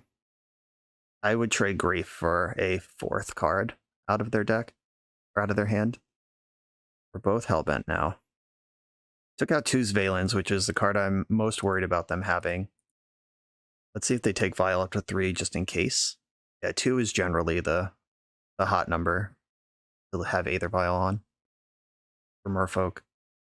They can fire up Mutavault and put 2 damage on Liliana here. Other Lord would actually make it so Liliana minus is deadly. Their Vial. Okay, cool. They're not doing anything this turn and going to lose their Master. Target player sacrifices a creature. I choose you, opponent. They can animate their Mutavault if they want to keep Master, but I am fine with that. Steal your land. Steal. And Grief cannot be blocked. Oh, did I say something about Master blocking Grief last turn? This creature has Menace. That's not a thing. Never mind. And I'm just going to play 2/2 creature. Grizzly Bear is pretty solid on this board. Without this land, they can't cast Spreading Seas and they can't kick Tide Shaper. So they can't turn my lands into islands with what they have going on. And Liliana's still at 3. She can minus again this turn. Big ol' scam. Okay, it's Merfolk again. Fateful Absence, Prismatic Ending. These are things I did last time that I think still hold up. Lion's Sash doesn't matter. Bird of Hearth and Home doesn't matter. Don't remember everything I took out, I'm not going to lie. I think I cut some of the scam cards. And could cut a Wall of Omens here. So Scholar versus Wall of Omens. Kind of interesting balance, but this is what I'm going to do. I could cut another Wall of Omens for Batterskull if I want just like another mid-range object that I can put into combat. Or I could cut Sculler to do that. I'm just going to leave it how it is for now. I'm going to remember to prioritize black sources. Don't mess around with getting locked out by my land turning into an island.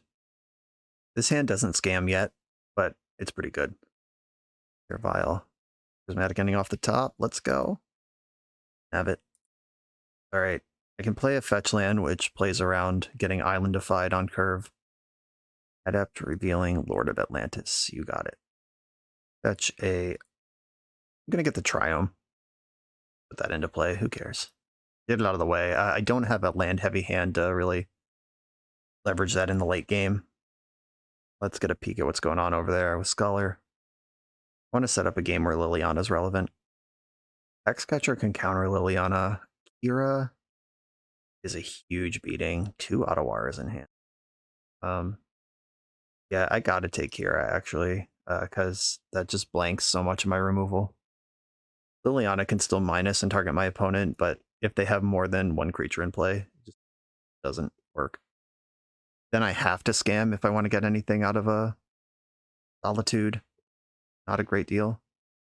Definitely not trading here and giving them their Kira back. They can fire in multiple lords here and make this a 4-point attack. Yeah, it wasn't even a trade anyway. Glad I didn't offer the trade because it didn't exist. I'll give myself 1 draw step here to come up with a scam card, and then that is not the one I wanted. I needed a scam monster, not a scam object. Or scam, I don't know what the fuck. You know what I'm trying to say. I needed the spell, not the creature. I'm rolled up on creatures here. I can pitch Wall of Omens to Solitude, kill Hexcatcher, clear the way for Liliana, eat something else. I could also just play Wall of Omens and have a creature, a 0/4. Pretty good. No, I think I'm going to save the second Solitude, and I'm going to try to get Liliana doing stuff. Wipe out the Hexcatcher so Liliana can resolve. You're prioritizing black sources on my pathway. Have you sack a creature? Probably the Adept's going to go. And they can fire in with Lord and Mutavault next turn to clear Liliana. They can also land, bounce Color with Ottawara, Vial, and Kira. Ooh, that's gross. Yeah, this, once again, Aether Vial dominating the game. I don't play a Wrath or anything. Yeah, beating Kira is going to be really hard. I don't think I want to bring in Fracture just for Aether Vial. My Prismatic Endings are in already. Yeah. I think this is as good as that gets. I can race Kira with various lifelink creatures or Cauldra, that kind of thing. Ooh, they drew a card. They didn't see the Ottawara line, or just didn't want it, or didn't want to take Vial up to 3. Yeah, I'm just going to lose Liliana here. They attacked her with both, so there's not even a block. Trading with Lord isn't that important in this spot, especially as I'm transitioning into the cast monsters phase of the game. What you got over there? I know you got Ottawara. I hope there are 2 things that you can't Vial in. Let me put his Valen in the graveyard. That'd be great. Damn it. It's something to sneak in. Give me a spell. All right, Glasspool Mimic. I'll take it. Got literally anything. Count it. I am not about to give them their Kira. Vile just went up to 3. They figured out the Otawara line. He draws Valen. Okay, just Master. That's fine. I'll trade Grief for Hexcatcher if that attacks. They have a pretty safe attack with just Lord of Atlantis here. Wow, they played the Otawara. Okay, they're going to fire up Mutavault and attack for 8. That's the plan. Okay. I'm going to... Or it's 9. Mutavault's bigger than that. Okay. I'm going to take this damage and hope to draw a land and cast Solitude for big blowouts next turn. Land... Stoneforge Mystic. Are you helpful? You cast Solitude. You have that going for me. I will cast the other Grief just to put it into play. And hope I can get a combat blowout with this Solitude, because I haven't done the math yet. It doesn't matter. I'll do the math in combat when I figure out how they're attacking and with what. Mutavault's awake. Put Vile up to 4. What is on 4 in their deck? Do they have Master of Waves? Is Merfolk still playing that card? Horrifying if true. I can get a full Wrath of God here. Or I can... Oh, I get a full Wrath of God without... Oh no, I have to target the Mutavault. I can give them Kira and have nothing left. They would need to draw a blue source because Vile's on 4 now and Kira's not a Merfolk. Okay, I will line up... Okay, wait. 1, 2... Is there any way I can keep something? I can block Lord. Mutavault being 5 is just so brutal here. If I block Mutavault and Lord of Atlantis, I Solitude the Master. I go to 2 because this is a 2/2. Then this is a 3/3 and this is a 4/4. The 3/3 dies and then the 4/4 shrinks when the... Okay. I think I can keep my Sculler. All right. Here's my plan. Solitude targeting Master. And then Hexcatcher is too small to attack through Sculler next turn. Hope I did this right. Looks good. Okay. I'm at 2. You're at 26. My creature is bigger than yours. And you didn't get your Kira back. And your Hellvent. Come on, deck. Yeah. I'm going to remove either Vile from play. I don't know what they're doing with it, but Vile on 4 is not something I want to fuck with. All right. Stoneforge Mystic is my best draw, I think. Good Sword of Fire and Ice running. Ephemerate, not bad. That gives me some block and removal counterplay. If they simply play a second creature, I'm done on board, though. Uh-oh. Yep. That qualifies. Locking down my Triome. I'm not dead on board. I got that going for me. Just in bad shape. They attack with both creatures. I have to block Tideshaper. I can Undying Evil, which then I'm gonna block. And I'm gonna Undying Evil. Then I get a 3/3 for subsequent turns. I can do the flicker trick, but I think I need the flicker.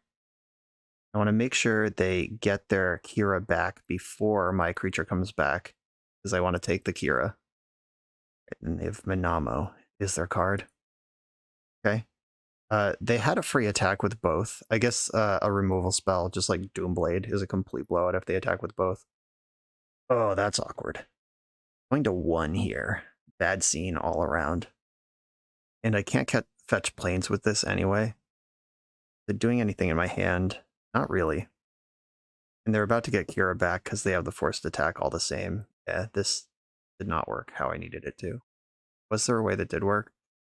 If I ephemerate it, buys me another turn. I'm required by law to block. And I guess I have to ephemerate it. I can't beat Kira. Kira's a 2-power flying creature. All right, here we go. Once again, make sure they get their Kira back before I try to take it. Stack correctly. Almost still the card in their hand, obviously. Not sure why Mutavault didn't attack this turn. I was dead. Not interested, though. I'm going to fetch a tapped Godless Shrine and Solitude take the wheel. Let's go. I'm not going to ephemerate. Doesn't do anything except put Ephemerate in my graveyard. Solitude. Oh my god.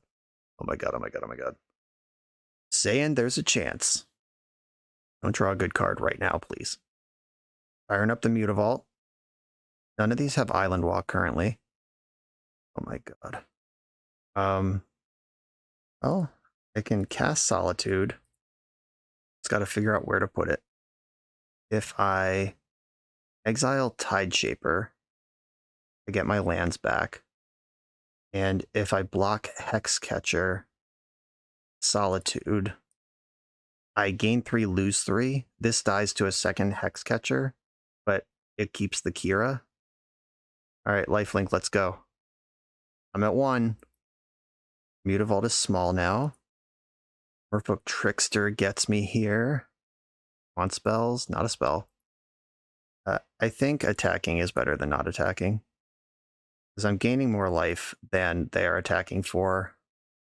A flash creature just kills me anyway, so might as well push. Valen, Nightmare, and they can untap Valen. It has Vigilance, fake Vigilance. Right, time to draw an Ephemerate. Ephemerate, Ephemerate, Ephemerate. Oh my god! We take turns cheating around here, just drawing all the best cards. How do I leverage this best? Do I just slam it into play? Or slam it onto the stack? That's probably the way to do it, because that lets me attack. Or, no, I still can't attack. Don't want them to draw cards, is the problem. Now I've floated white and telegraphed the Ephemerate. Whatever, I'm still going for it. Valen's got to be out of play. I can't let them draw extra cards. Get rid of you. Oh yeah, I can't attack. I am okay trading with Mutavault this turn with Tidehollow Scholar because Solitude races Kira. Though that might be flying too close to the sun. Or they might just pass the turn and not make the aggressive attack at all. Pretty cool. I am going to rebound Scholar. I'm not going to attack with it because Mutavault's there anyway, but let's just look at their hand for free. The hand is Tideshaper. Okay. Continue to take Kira. Just got some free information. Silent Clearing. Draw a card. Silent Clearing is a reason to have played this land earlier. Another Ephemerate. Yeah. Still not attacking with Solitude. Because if they offer the trade with Mutavault, then I have to Ephemerate, and then I don't get a rebound. There's Tideshaper. Going after my Triome. Triome's only in the deck to make a third color anyway, sucker. Oh yeah. Yes. Yes. They're gonna fire up their Mutavault and just fucking die. I guess they don't really fucking die here. Ephemerate my Solitude. I'm gonna shrink the Mutavault. Yeah, I need to both shrinking it and making it blockable are things I need to do here.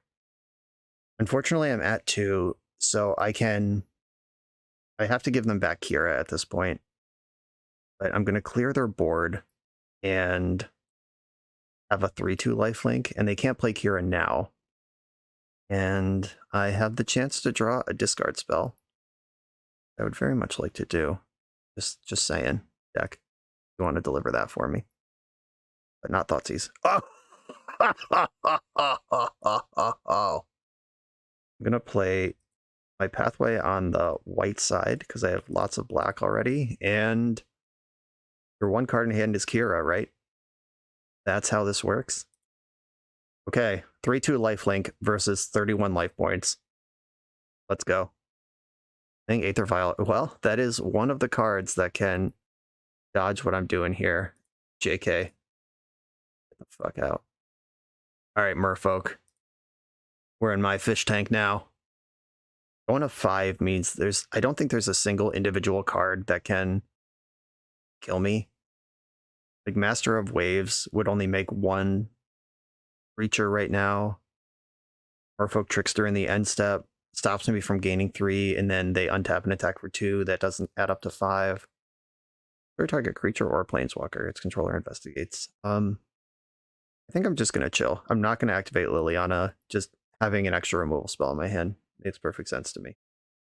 I am behind on clock, which I should be cognizant of. Valen, okay, I can minus Liliana on that one. Multiple faithful absences. Sacrifice a creature, please. My life total is now up to 11.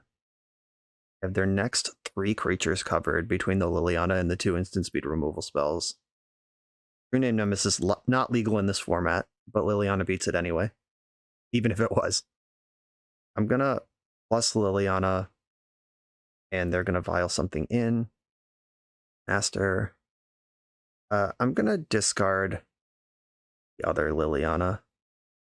Don't like giving them clues, but we can see what happens here. And I'm not gonna attack into Master with Solitude. Yeah, Fateful Absence. I guess the ability to destroy Planeswalker is kind of important in Modern, because this deck could just play Doomblade or Fatal Push. It doesn't. And these clues are a huge deal right now. In the end step, Fateful Absence. I am going to zap this thing. Beef? Okay. Plusing Liliana is the same as casting Thoughtseize, though if I Thoughtseize and they vial in, then that's better. Shit, yeah, that was not the same at all. It's actually egg bad. Discard Thoughtseize. And Liliana, Solitude is thick enough to punch through this Hexcatcher, so I'm a little worried about this clue token.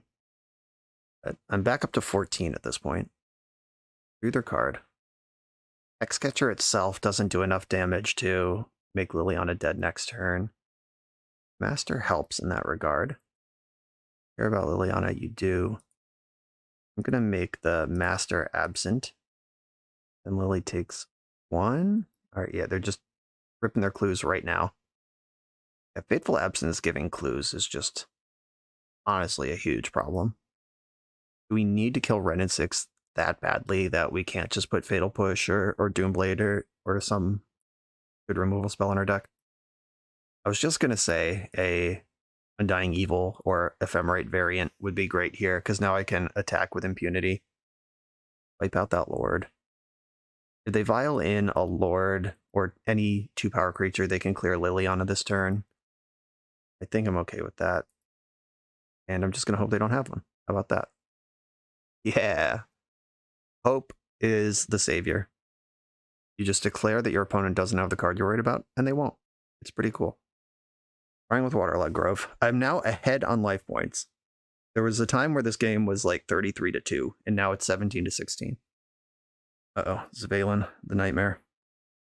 Valen, the big dumb asshole. So Liliana currently clears it.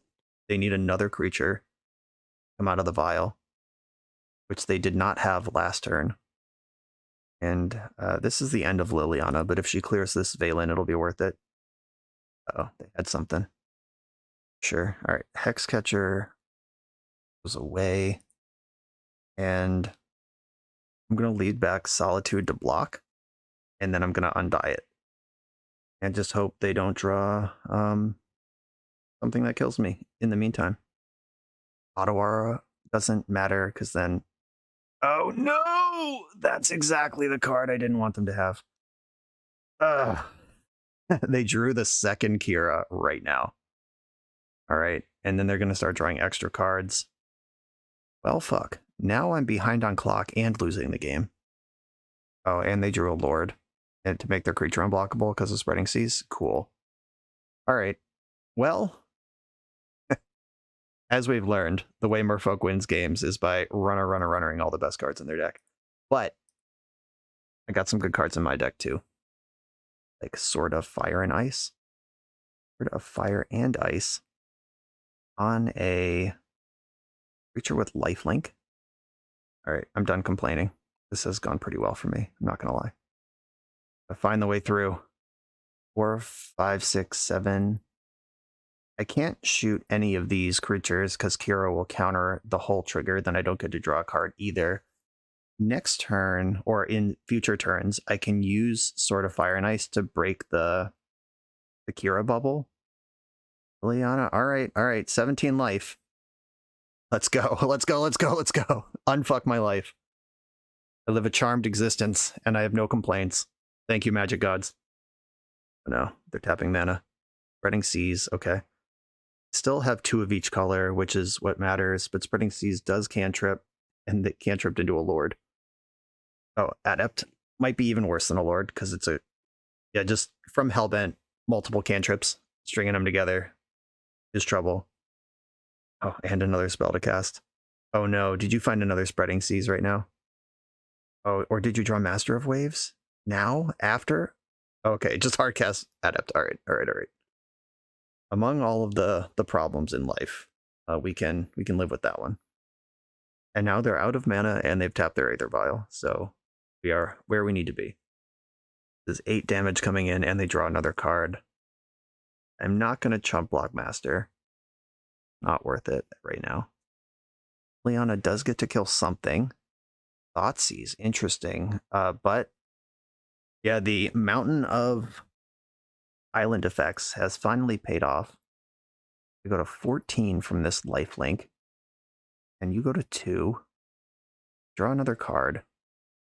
Another Solitude. That does still have lifelink, though. Oh, I can scam through the Cura bubble. This is huge. One. Oh no, because I don't have a white card to cast. Never mind. 1, 2, 3, 4, 5. I can play Solitude. Block. I could Solitude my own Solitude, gain a bunch of life, block, and scam. 1, 2, 3, 4, 5, 6, 7. 1 mana short of Liliana and Solitude. They find a second 4, 5, 6, 7, 8, 9, 10, 11, 12, 13, 14. This is exactly lethal right now. I'm gonna play Liliana. Minus her. Take some of the pressure off this board. Yeah, the third Spreading Seas is huge right now. Like, I can't Thoughtseize them and check their hand. I can't Undying Evil. They are actually locking cards in my hand despite me having 7 lands. I'm going to move Sword over Stoneforge Mystic.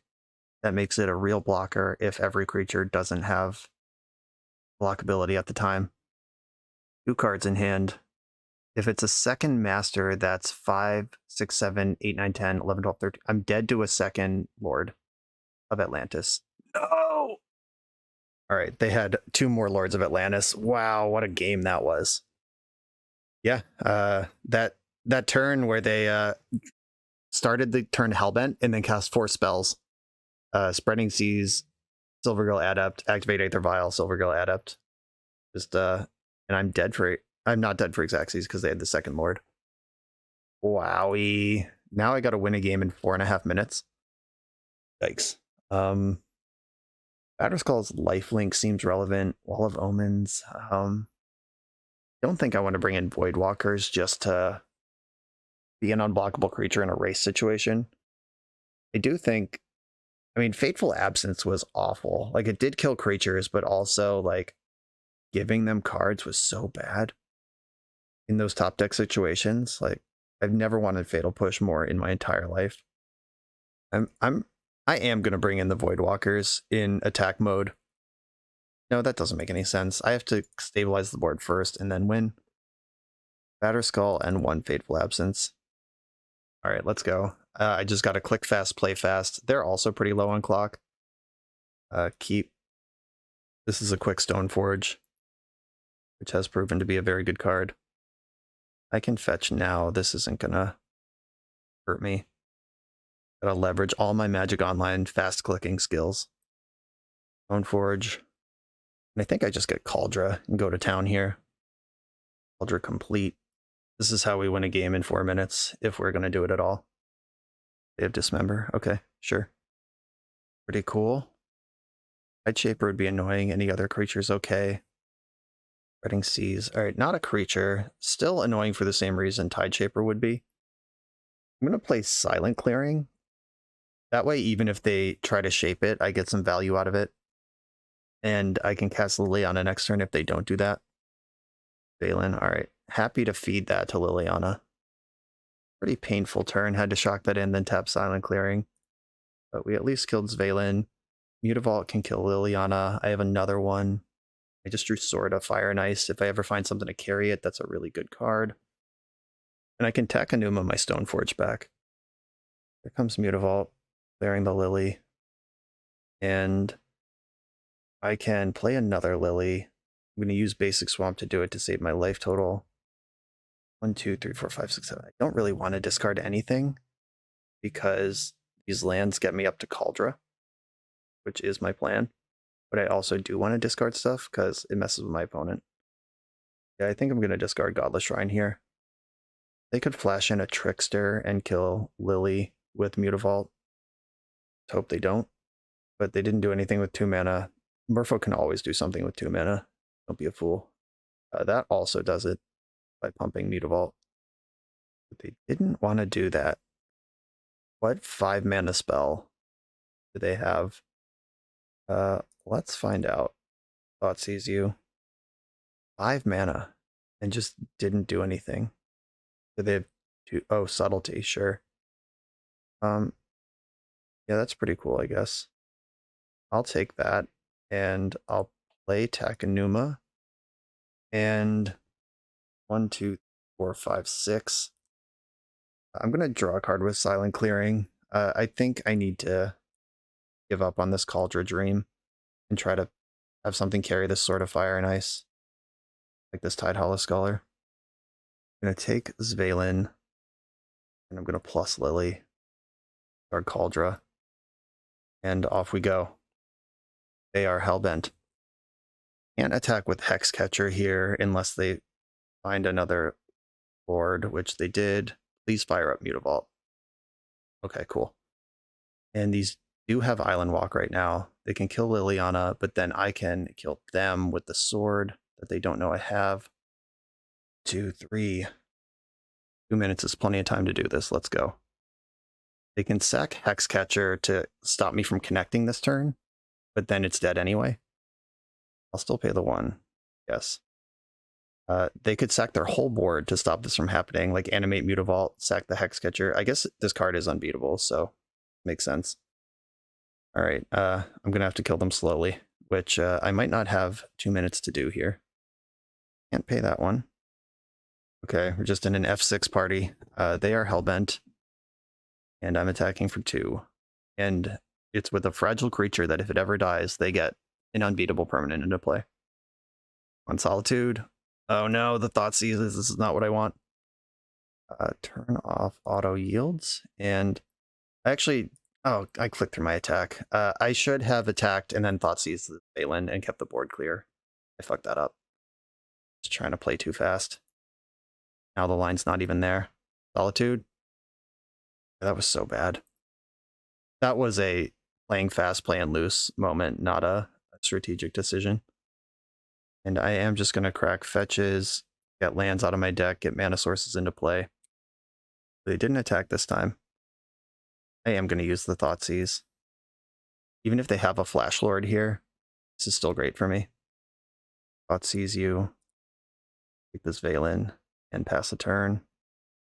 Oh no, Mutavault. That card can kill me.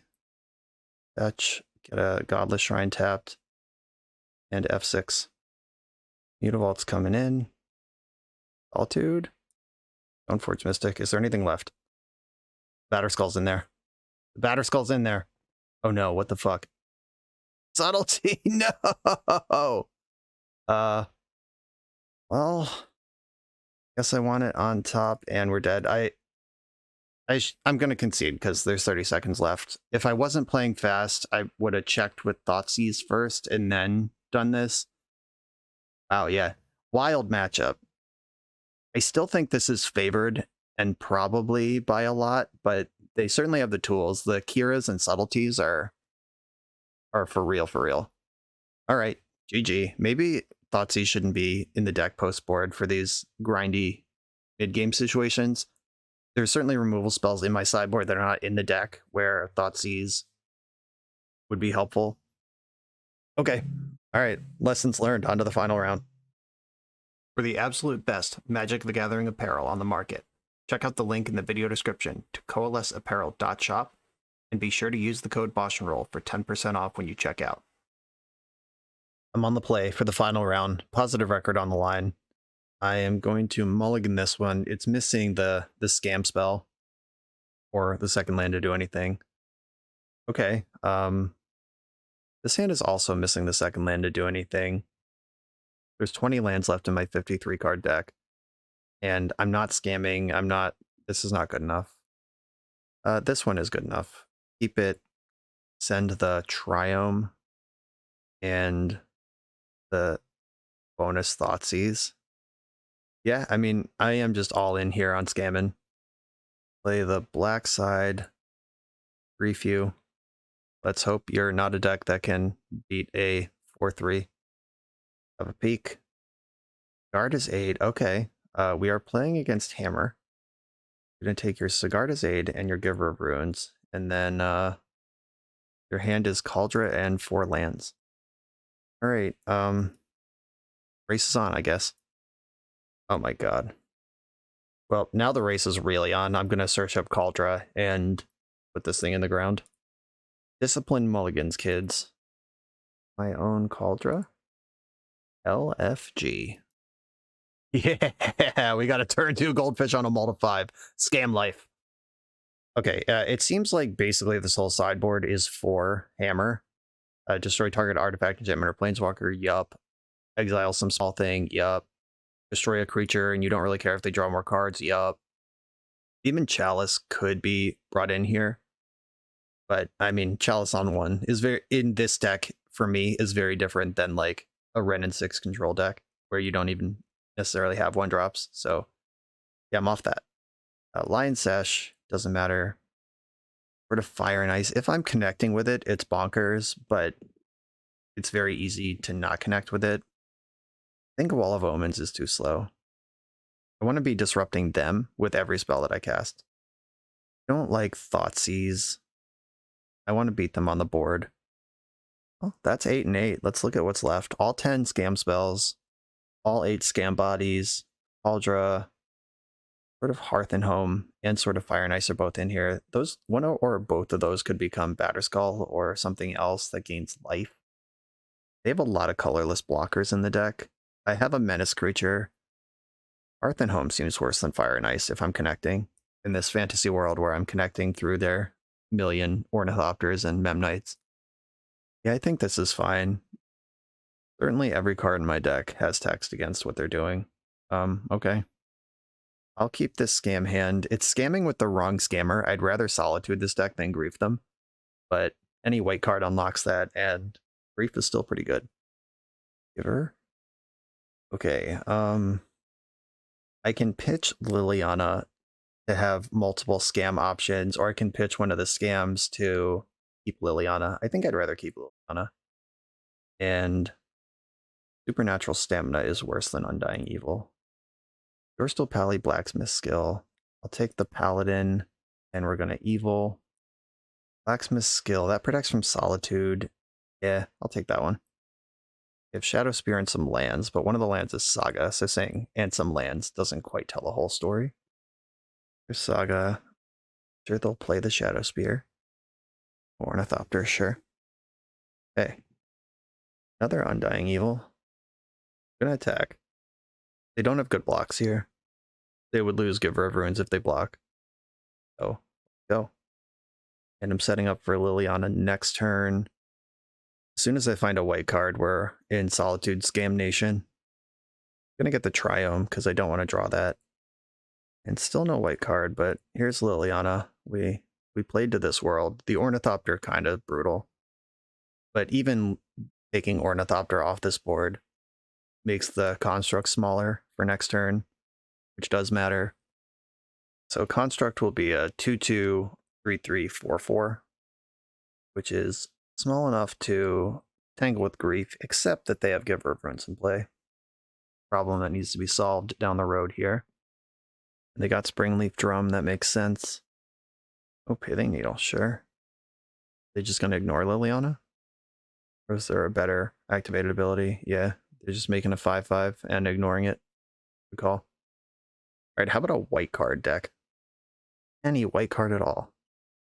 Not a white card. This is a card I can cast, though. They have one card in their hand. Let's hope it's something I can take. Exile, sure. There's a white card. I wish it was in my hand instead of my opponent's. They attack for 10, 11, 12.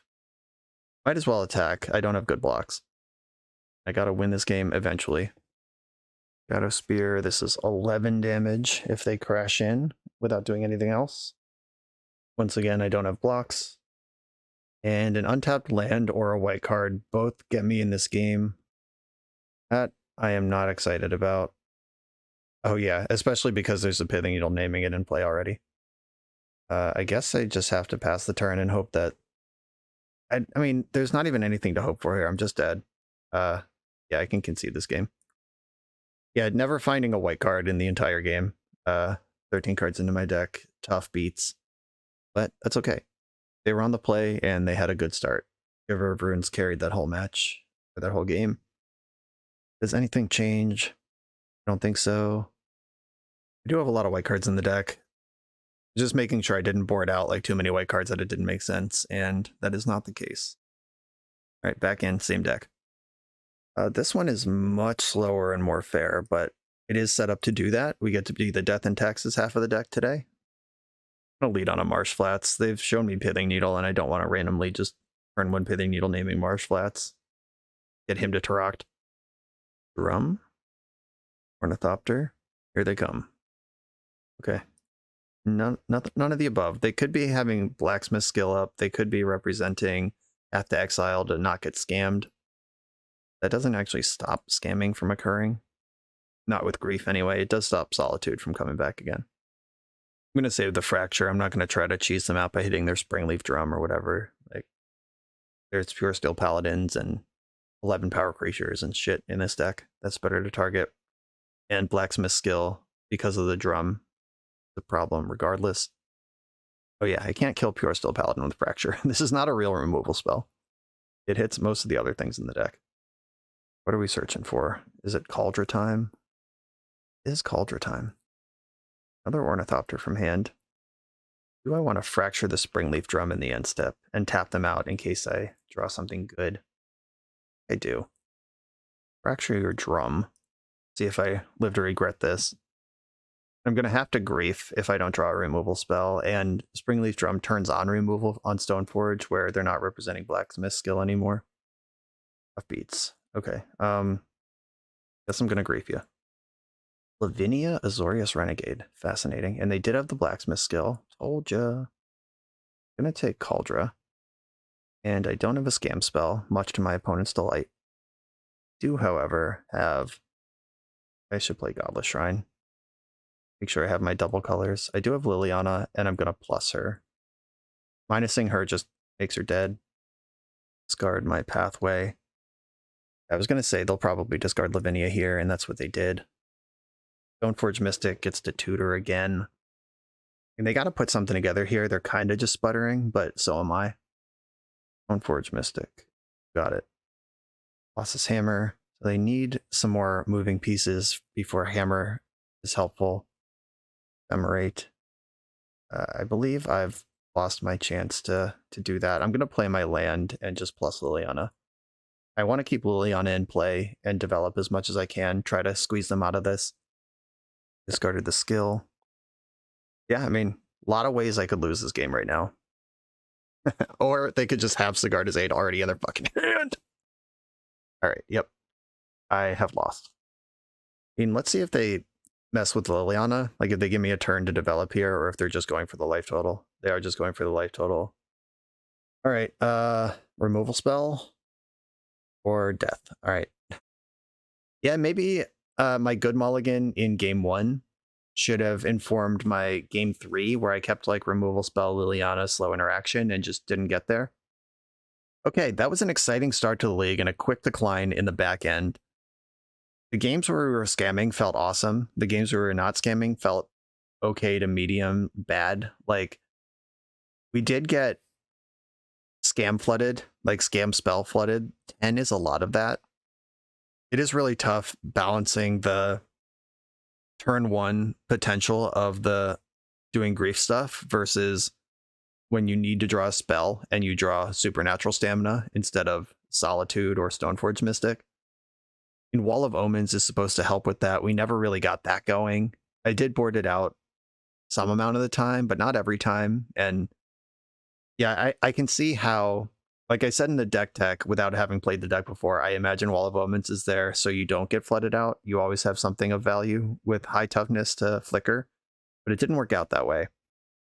And stamina and evil, you need the wall to die. Like, it's not even like you could just ephemerate it and draw a card. I would probably cut the worst two, like cut 2 staminas, get the 4th Stoneforge in. Stoneforge was great. And you could play the 4th Sculler or just some other interactive spell or way to draw cards. I don't think you want to main deck the Batter Skull. There's already a lot of weapons in this deck. Sculler is the card in the deck that you can pitch to both Grief and Solitude. That's pretty important. There were games we lost because we just didn't have a white card at any point in our top 13 cards of the deck. Fateful Absence felt so bad in that Merfolk game. Like, that Merfolk game we lost after casting both Fateful Absences. If it was just Fatal Push or Doomblade or another Prismatic Ending or whatever, we would have been happier with that. I'm going to go for Prismatic Ending, and Vanishing Verse is a cool card that exists, but it specifically only targets monocolor cards, which Fateful Absence specifically targets Red and 6 into Teferi. Like, that's the reason you're playing this card over something like Fatal Push. So Vanishing Verse is not the answer. Could play Anguished Unmaking. That kind of hurts, but it always kills the thing. Vindicate is legal in Modern. Kind of clunky, but it's there if you want it. I'm going to leave one Fateful Absence just because doing all the legwork to figure out exactly what card would be better, it's going to be meta dependent and whatever. So I'm going to leave the Fateful Absence there, but know that I don't like it.